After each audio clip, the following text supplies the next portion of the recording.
day and welcome to another episode of Coffee with the Candidates. I'm Rosal Romanes from the Pacific News Center, and for today we're going to interview Talina Nelson, a Democrat. But before that, we are going to take a quick break.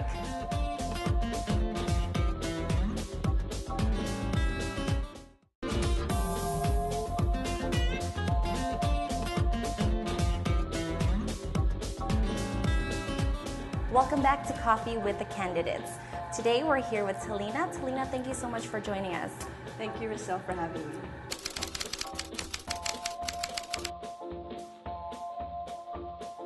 Okay, well, first of all, tell us a little bit about yourself. I know you're one of the new candidates this year. Well, a little bit about me. I'm in the military. I'm also an educator. I like to spend a lot of time with my family. Believe it or not, I do enjoy going to church. You know, I do need that spiritual guidance. And I like to do a lot of outdoor sports and pretty much just read and take some time to recompress and reorganize. So that's pretty much me in a nutshell. Okay, but tell us a little bit more. We want to know, like, what are your hobbies or what do you do for fun? I know you mentioned a few. Well, you know, I like to spend a lot of time with my family, so I like to spend a lot of time with my sister's children, my godchildren. You know, they're very young. They're 2, 3, and 5, and 9. So it's an enjoyable moment with them. I also like going to church. I mean, that is the most important thing in my life is God. Mm-hmm. And I do like to do a lot of outdoor sports. Last year we participated in the Conquer obstacle. And then, you know, I swam Coco's Crossing twice. So, you know, we like to be active in the community sports-wise. Oh, my gosh. Okay. And then tell us, what is your favorite food? I'd have to say Chamorro food. Yes.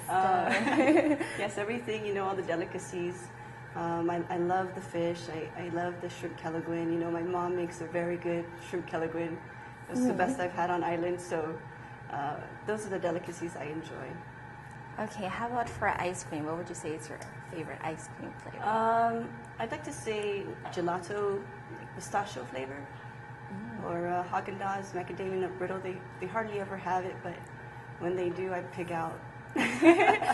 Okay, and how about music? What is your type of music? Music, it just depends on my mood. I like to listen to Frank Sinatra, some Nina Simone, some classical, if I really need to work and focus, like Chopin or Wagner. Of course, we all love Beyonce and some of that hip-hop flavor when we work out, so that's pretty much depends on the mood that I'm feeling for that day or the work that I need to accomplish. Okay, and maybe a last icebreaker question. What show are you hooked on right now, would you say? What show am I hooked on right now? I say Wayward Pines. Oh. And that's on Hulu, so I mean, it's a very interesting show. It's about the end of times, but they're trying to sustain themselves over the abbeys. I don't know, have you seen it? No, I haven't. Oh, you gotta watch it. Okay, I'll look that up. Okay, and now tell us, why are you running for office? Well, the reason why I decided to run for office is because in the military, and this is most of my adult life, I spent 15 years in the military as an enlisted and as an officer. And when there's a natural disaster or a call to go to war, you know, this is a service, that this is a duty. Most especially during the natural disasters, I've gone and I've seen the tragedy of what it has done to our community. A lot of the people become homeless. There's a lot of suffering and struggle to get back their lives that they had after the disasters. Also because of my grandparents on both sides, they're both public servants. Most especially my grandmother, who battled cancer throughout her life. Even to her very last breath, she continued to fight for the people. And I felt this calling to continue this path that my grandparents have laid before me, you know, to really serve the people, and especially to help the poor. Okay, and tell us more about your education and experience. How will that help you create public policy and write laws? Okay. I'm an anthropology major. I graduated from the University of Guam. Go Tritons. And my military experience as a staff officer and as a company commander, we make policies all the time, well, very often. And I don't make policy arbitrarily. When I make a policy, I have to look at all aspects of the organization. I have to look at the people that it impacts. And I also have to look at the national levels guidelines and regulations to implement the policy. And I have to ensure that the policy that is being implemented or that I'm trying to create is benefit for the people and for the organization. As an educator, being a senator or being in the legislature is not just about creating policies or passing legislation. It's also about empowering the people. And as an educator and as a company commander, this is one of my goals, is to empower the people that I serve so that they can have some ownership to what we do for that common mission. I let them know the potential of greatness. We have a common goal and we have a path. We share the same path to get there. And I believe as a servant leader, that's what you need to do, is you need the people to feel empowered and to take ownership of what belongs to them. Okay, and you mentioned a little bit about military, healthcare, and that you have family relatives that were public servants. Can you tell us what issues are important to you? Well, my core foundation for my platform is to prioritize our people. And there are 4 pillars that I'd like to create to build this foundation. The first pillar is innovation. The technological world is advancing and we need to stay at the forefront. It's a must. The second pillar is sustainability. And this is to sustain our economy so that small businesses can grow. And it also has to deal with a lot of protecting our natural resources, sustaining our environment. The third pillar is livelihood. This involves the education of our children. This involves the quality of life for our people, to help those in need, to help, people are struggling every day, that are hardworking people to make ends meet. We're living paycheck to paycheck, essentially. We need to create a better life for them to succeed. And of course, advocacy is our last pillar. And this focuses on the veteran issues because they've given their life for their country and our island, and also for the poor, and also for self-determination. And then if you take the first letter of every pillar, it spells Isla. Ah, okay. Isla, nice. So serve our Isla. Serve our Isla. And if elected senator, what would you like to accomplish? I know you mentioned the 4 pillars. Give us some of the laws you would introduce. Well, some of the things I'd like to help is focus on the veterans' needs and education, because this is my history. I'd also like to work to protect our natural resources. There's a lot of development going on, but we need to create a master plan so that we ensure that our natural resources and the community is protected, that this development does not hinder our growth. Another thing that I'd like to focus on is the technology aspects. Our students, they go to school and they have refurbished computers from like 1992. And the technological world is one of the fastest advancements in the industry. So we need to bring this for them so that they can grow. Okay, and let's move on to some topics. Okay. Minimum wage. Are you for or against raising the minimum wage? Well, minimum wage increase, I believe, is not just one facet. You must consider everything that it impacts. So if I was to be for minimum wage increase, which I am, I would also require that the government provides assistance, help, and support to ensure that our small businesses grow. We cannot abandon the small businesses with this minimum wage increase. We need to consider them and also help them so that they can also live and they can sustain and they can prosper, because they employ our island, they employ our people. We cannot just disregard them and demand them to increase the minimum wage. The government needs to put forth assistance. And we do this for larger corporations. We give them QCs. So it would be an injustice to not afford the same thing to our small business owners. Okay, and for our next topic, medical marijuana. Should it be implemented? What do you feel needs to be done? Well, I understand that the medical marijuana is already in a law. I respect that they are really they're doing a thorough process and looking at the rules and regulations, the guidelines for implementing this medical marijuana, because we must do it right. We must ensure that it protects our community and provides the service that it needs to those that are suffering from PTSD or other ailments that medical marijuana can help. But they must do it properly, and I respect that the legislative body is working vigorously to ensure that when this is implemented, that this will benefit our island and not hurt it. because it is a drug. And speaking of that, are you for full legalization of marijuana, not just for medical uses? Like recreational use? No, I'm not for recreational use, because I put it in the perspective is, would I leave my godchildren with someone that uses marijuana recreationally? And the answer is no. It's an altered state of mind.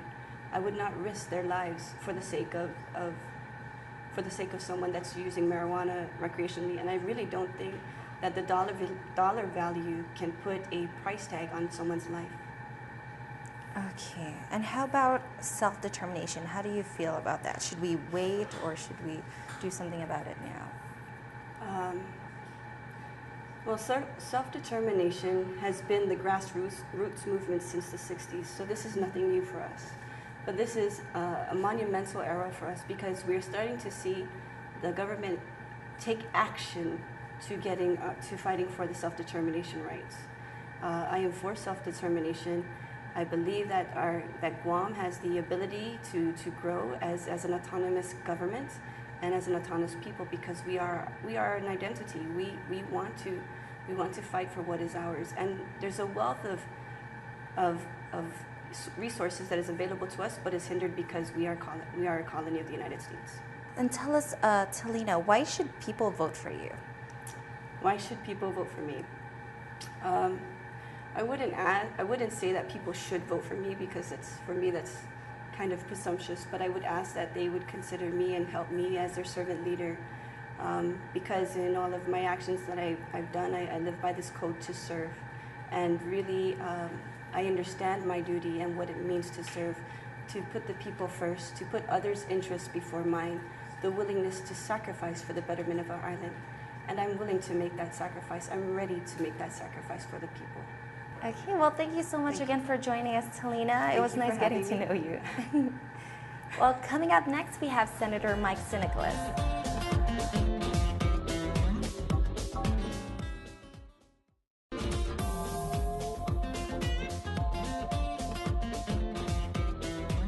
Welcome back to Coffee with the Candidates. We're here at the Leo Palace Resort Iki Restaurant, and we're about to talk to Senator Mike Nicholas. Thank you for joining us. Of course, I'm ready.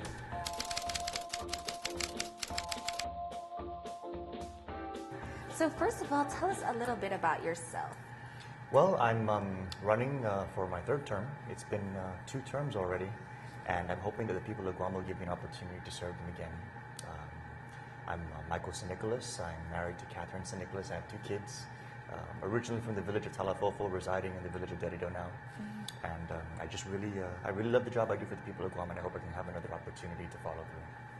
Okay, and more about yourself. Tell us, what do you do for leisure or fun, hobbies?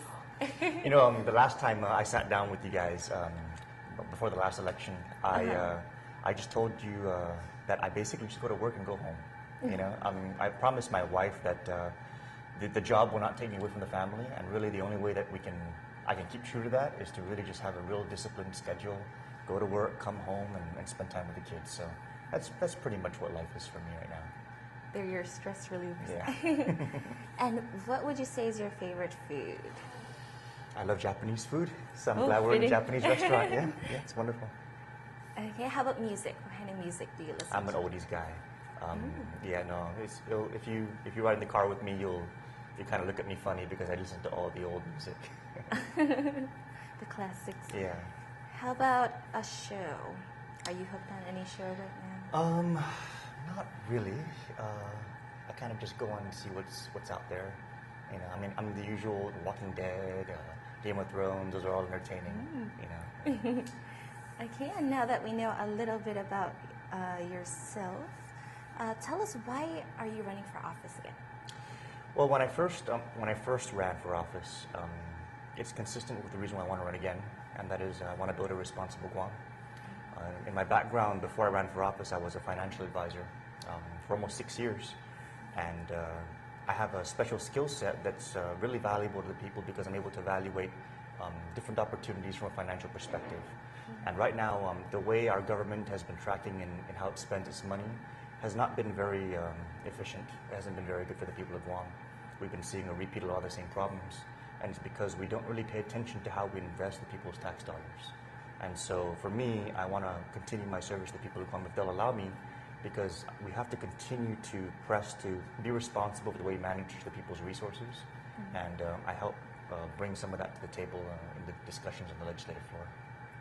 Okay, and since you've been senator, you mentioned for 2 terms now, what would you say are some of your accomplishments?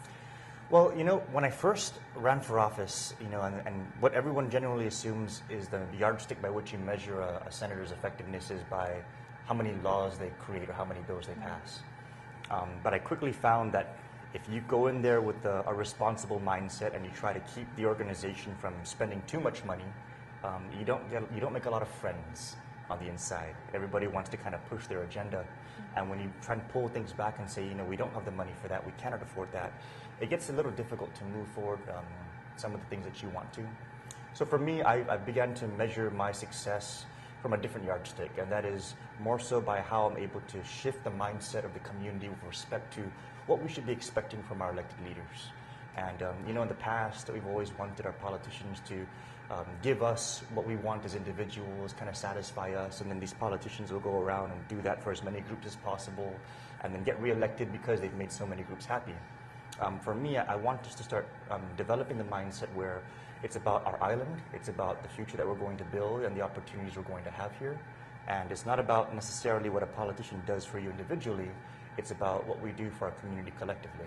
And that's been my work so far, and I'm hoping that it's taking root, because that's the only way that we're really going to be able to make things better for our people.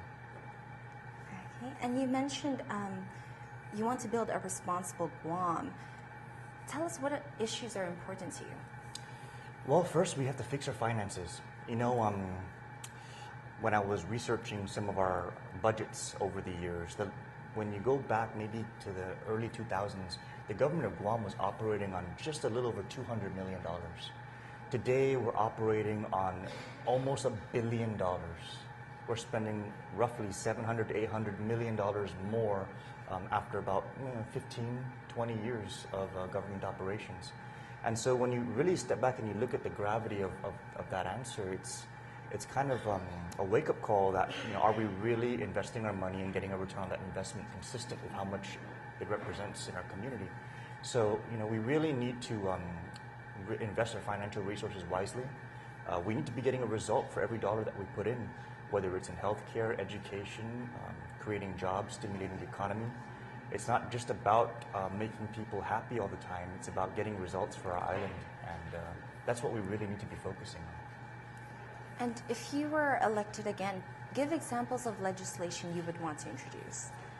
Well, there's a lot of opportunities out there that we can move forward to begin getting our island to a place where our standards are very aligned with what we can expect anywhere else in the United States.